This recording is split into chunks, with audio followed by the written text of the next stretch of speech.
I am Suryakant. I had enrolled for HR analytics certification. I basically look into HR operations and also into HR transformations. And I am working in one of the leading pharmaceutical companies. My total experience is around 17 years in the organization in HR as an HR professional working.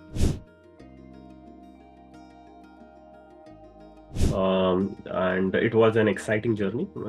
I had learned different metrics which really helped me and in working with my day-to-day operations basically.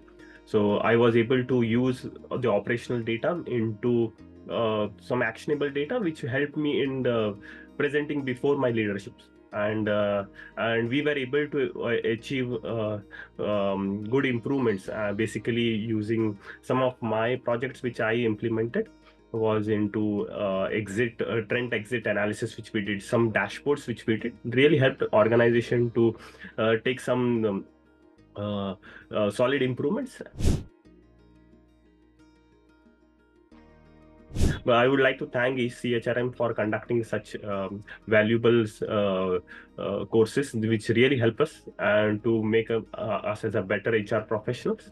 And I look forward using these metrics and the learning which I have gone through this certification, and that will really impact moving ahead. I'm sure about it.